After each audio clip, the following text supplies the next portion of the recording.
My name is Carl Scholze. I'm a 45-year-old quadriplegic. I live in Neenah, Wisconsin. I broke my neck in 2007 when I was 27 years old. I drank too much alcohol and fell off the back of my friend's 5-foot porch and landed on my head and became disabled after that. After many years of living this life, I've become very frustrated at one very acute need that we all share, and that's the struggle to find home health aides. And I just don't see and haven't seen anybody really trying to spearhead this one problem. It always gets mixed into a whole bunch of other stuff. So I kind of took it upon myself to just see what I can do to move the needle on this one thing. Thank you. I kind of got the idea about 10 years ago. I seen a guy on National Geographic that was walking across the United States to convince the Russian embassy that he wasn't a US spy so he could continue walking around the world. And I wondered to myself if anybody ever traveled across the US in their wheelchair. It turns out a few people did. I had the pleasure of talking on the phone with them, got very inspired by it. And that is my goal eventually next year. Last year, I intended on driving my wheelchair to Madison to raise awareness of this. And things just didn't work out, even then, trying to build a team. And this past summer, I just, out of frustration, did it on my own. So that's where we're at and how you folks ended up interested in me. Correct. They're still interested in you. I'm still working on it. So I don't know if you want to play the speed. Yeah. I guess I don't have like a bullet point format of where I Well, want you're to. doing great.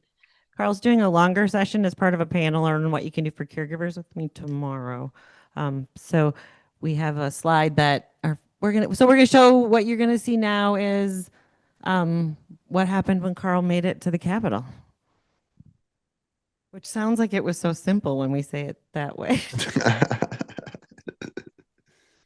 Did I get everyone's attention?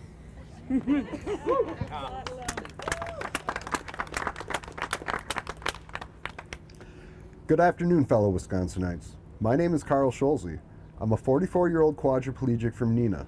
I've driven my wheelchair 125 miles to sit here in front of the Capitol to raise the alarm. People with disabilities on Medicaid, like me, are being left behind because our home health aides, the heartbeat of our care, are underpaid and undervalued. The journey was anything but easy, and every mile I traveled in this chair was a reminder of the strength it takes to live with a disability, and more importantly, the strength of the caregivers who make our lives possible. Home health aides are the unsung heroes who help us get out of bed, eat, and live with dignity.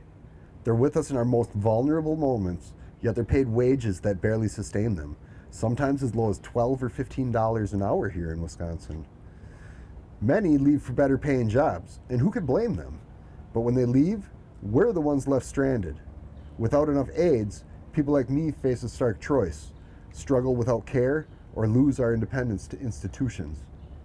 That's not a choice, that's a failure of our system. And this isn't about taking sides. It's about coming together to address a challenge that affects families across our state, from rural farms to city neighborhoods. We all want a system that promotes independence, saves taxpayer dollars, and supports the hardworking people who make it possible.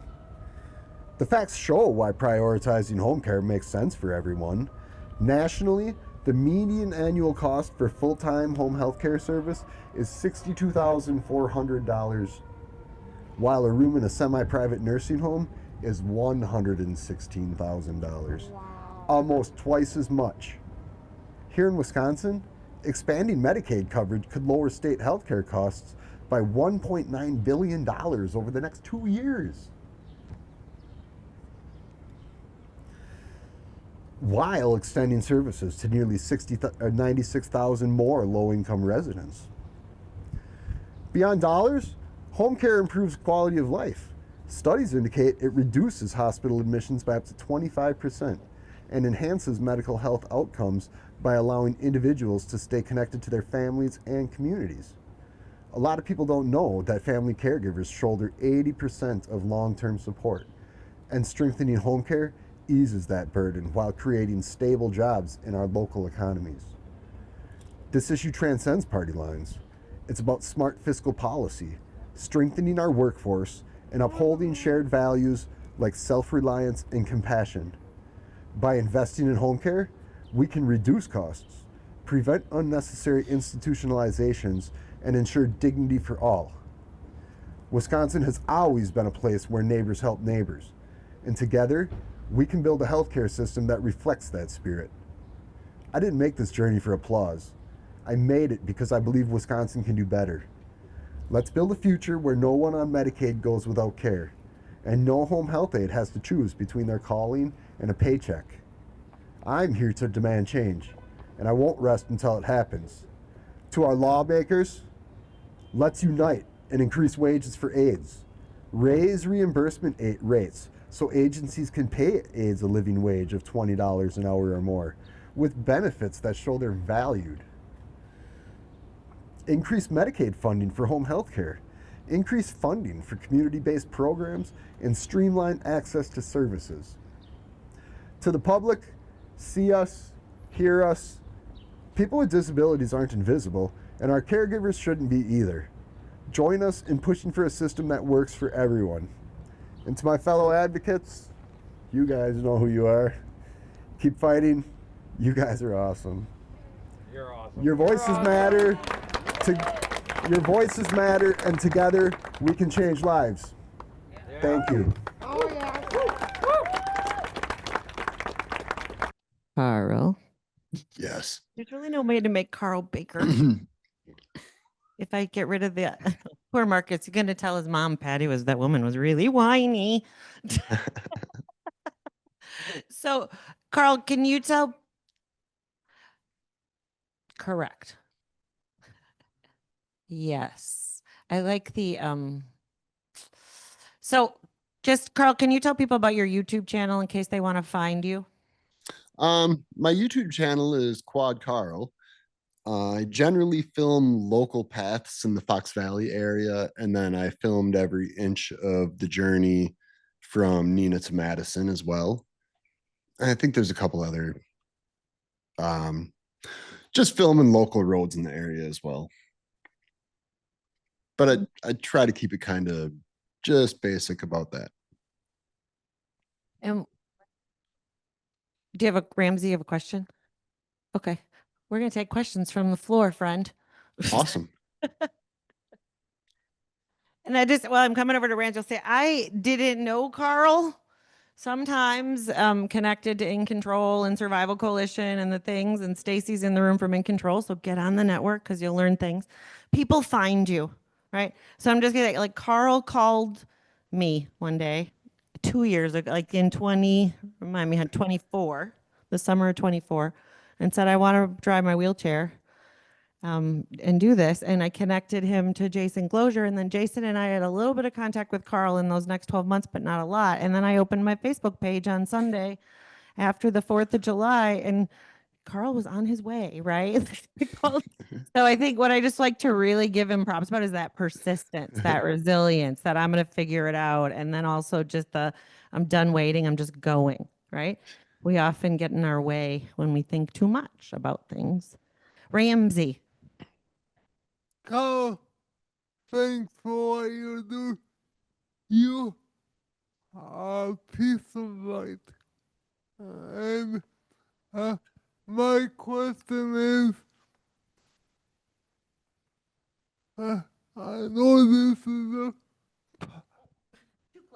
I know this is a public forum, and I'm gonna get to you in a little bit, but what advice would you give to other advocates, and how can we help raise your voice? Because I'm on a couple of governors' committees, but I'm talking today as a private citizen. But how can we help raise your voice, and then is is there is there any way that we can give your email? Because you you're a true Wisconsin re- resilient hero. So thank you. Thank you, Ramsey. So, Carl, first of all, Ramsey was saying he finds you to be a ray of light, and thank you for being there. And then just so the rest of the group, so question is, what can these folks in this room do to help you raise your voice? Because you've done so much to help raise awareness for them. You bet. Thanks for the question. I think right now we need, it's not so much to raise my voice, but the only thing that's going to fix this is legislative action. So right now we need to contact our representatives during this legislative session and let them know how hot of an issue this is and how acute the situation is. Next year, if I'm not crossing the country next year, I'm definitely doing Neenah to Madison again next year. So next year, I could also use everybody's help in just helping me amplify the mission online. And that's really what helps spread the word and put the pressure on politicians and other folks that make these decisions as well. That's kind of my best advice. I'm really new at this. I'm just like almost everybody in that room, just somebody that was pushed in a corner, and out of frustration, just I had to find a way to fight my way out of it somehow.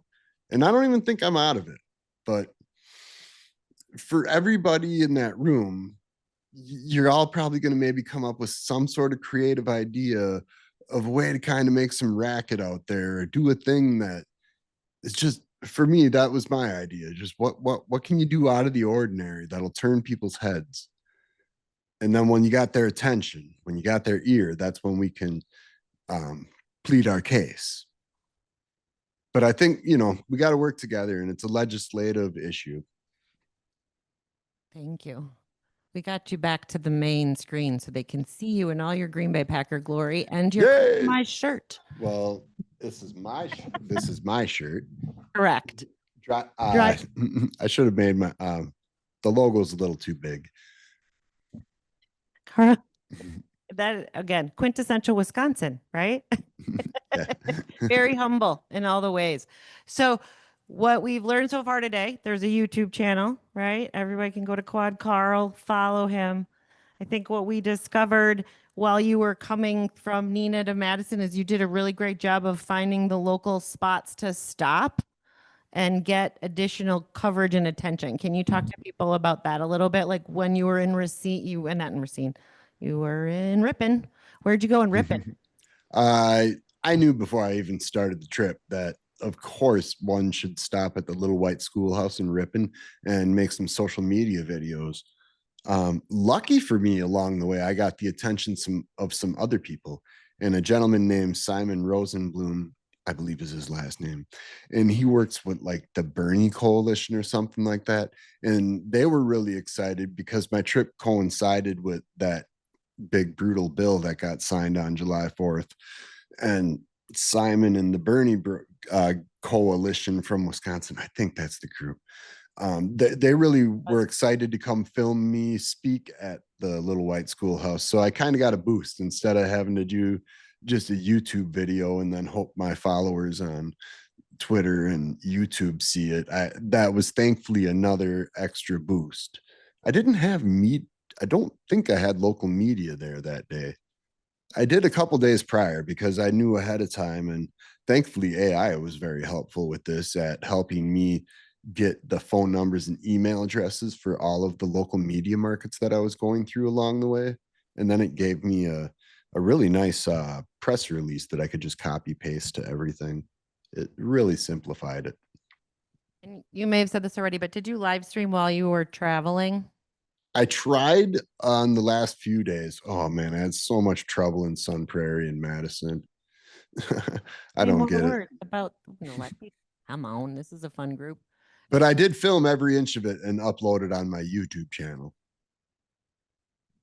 I think it, so that was the other thing. I know people that I was connected to, we could kind of, you could follow along, right? It became the shared experience that we all were having while Carl was out there doing the things.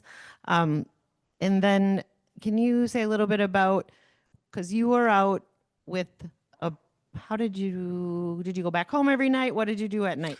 Oh yeah. So of course, anybody that knows anyone with a powered wheelchair or that uses one probably immediately thought, wait a minute, you can't drive that thing from Neenah to Madison. What are you, nuts? Of course I'm nuts. So the first day I drove the chair, it took about 2 hours to run the battery from a full charge. And I think I got 10 miles the first day, but I would average about between 9 and 11 miles each day, depending on how many hills there were. But when I got the wheelchair down to about 7% battery, just enough to get back in the van, I'd get back in my van and come back home and plug in and charge up for the rest of the day and overnight and get back in my van the next morning, as long as my schedule worked and my caregivers were able to come and the weather wasn't raining. Then I was back on the road the next day if I was able to go pick up where I left off the previous day. And thankfully, Madison to Neenah, I mean, the last few days were a little bit of a pain because we're driving like an hour and a half one way each way to get to my start and stop point, but it was still doable in my 7-hour schedule with my aide, which kind of bowled through it. Right. So were there days when you couldn't go because of the aid? I believe the second day, or I think it was the second day because we I were think like, it was, "Ooh, he's because on his way," and then we're like, "And now." and yeah, womp womp. It's also very symbolic of what you were out and about for, right? Well, I think that motivated NBC 26 out of Green Bay to come hound me down and knock on my door, which was a little startling because I'm pretty careful with my location on Twitter because I'm a little outspoken on there. But so I was a little startled in my private apartment building when someone knocked on my door, kind of authoritative. Well, it was the news crew, and they saw what I was doing on social media, and they got my email earlier, but never got back to me. Like most people, like, cool story, kid. Let me know while you're doing it. And I'm like, I'm trying to let you know ahead of time so people would be excited if you'd take me seriously. But it was one of them things. You just had to start and then upload the YouTube video and say, hey, here's the start of my journey. I made it 9 miles to Valley Popcorn. Whoa. And then, as Patty knows, and many other folks, like, all of a sudden, once you're actually doing it, then you get some attention. But yeah, missing caregivers, that messed me up at least like 5 days along the way. Yeah.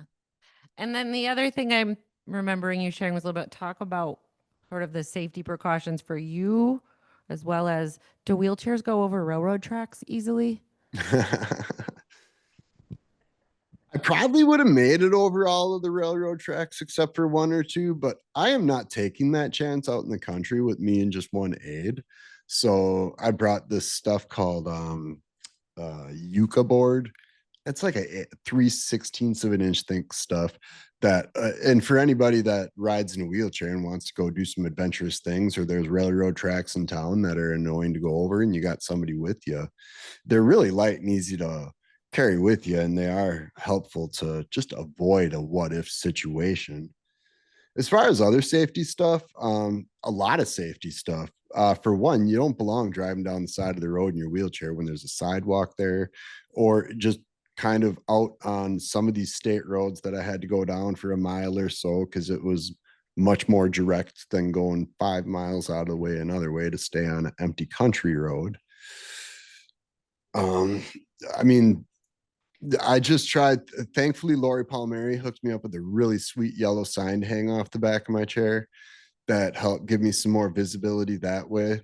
But I really did try to stay on the most quiet roads possible on the way because of the obvious danger that would be. And that to lean into that, that's another reason why I was kind of apprehensive about letting other people join with me, because I really, really didn't want that liability of somebody else's safety, because I'm also worried about the person in my van on some of these roads where they feel they want to stay driving behind me like 50 feet slowly, because now they're at a risk. The same as an officer that's got somebody pulled over on the road with all their lights on and everything. We still see some videos every year where unfortunately someone isn't paying attention and they get hit. So yeah, a lot of safety risks, not, not the, Was there ever a dog? oh, dogs, that's right. I've owned 3 Rottweilers. I'm well aware of big dogs. I love them to pieces, and I totally forgot about them until day 4, I think, when I was out in the country, a really hot day, and I'm going past this big Dodge Ram. It's jacked up. It's got some weeds all around it, but I'm looking at the yard because it looked pretty fresh mowed, like they mowed right up to the truck. And as I'm driving down this empty country road, and I get to the front of the truck, and I look, this big old Siberian Husky sees me. And it gets up and it comes jogging out. And at the snap of a finger, it was up next to my wheelchair, jogging next to me and looking at me. And I'm like, I got pretty nervous pretty fast because I can only go, I'm moving at 6 miles an hour is the fastest I got. And that day, my aide happened to be about a half a mile ahead of me waiting at the next intersection. So I didn't have anybody with me at all. And thankfully, it wasn't an aggressive dog, but I had a few other dogs since then. They were pretty zealous. Thankfully, none of them were not thrilled about my presence, but yeah, that's another safety concern that if anybody is thinking about doing something like I did, you really do want to have someone with you on a bike that can be a barrier in between, maybe throw a dog treat. My fingers don't work good enough to throw a dog treat quick. At some point, though, there were some people who rode along on bike, right? So like many days. I got my friends Jeff and Lewis rode with me one day out. The day I saw that really cool chandelier made out of cow skulls. Another day I had Tim Faust and his wife, I believe, and I believe they worked for Francesca Hong. They rode bike with me on one day. Another day, my buddy Casey Coffee, he's a Afghanistan and Vietnam vet. I've known him ages before that. He rode with me on a day as well. So those days were fantastic. Yeah, I think that's the thing that I learned from you and watched, like just the amount of community that stepped up, right? And it didn't mean they had to ride their bikes for 125 miles. And No. but on such and such a day, you met Carl somewhere and went from A to B with them. And it was quite the sight. We have 4 minutes. Does anyone have any other questions for Carl from the Valley? Oh, just so, Carl, there's a guy from Menasha High here that I went to school with. Oh, fantastic. Go ahead, Chad. First of all, totally unrelated. Go Pack Go. I like your hat. You know it. Second of all, when I saw this story on the news, I was actually really motivated by it because I took the 2023-2024 partners in policy making class from the Board for People with Developmental Disabilities. And I know I was never really meeting with legislators before that. And ironically, my very issue was the same issue that you're focusing on. So when I saw what you were doing, I felt so validated because I've been fighting, sometimes been ignored by some representatives or legislators, and you just have to keep you have to keep working with other people until somebody listens. And unfortunately, I think so many things have been wrapped up in the current issues that are going on in the country that people don't want to spend money, but I continue to try and fight because I myself, I don't have family around. I live on my own in Madison. It's very important to have caregivers. So I just appreciate your efforts, and it really hit a nerve for me, and I just wanted to thank you for that. Hey, I really, really appreciate that.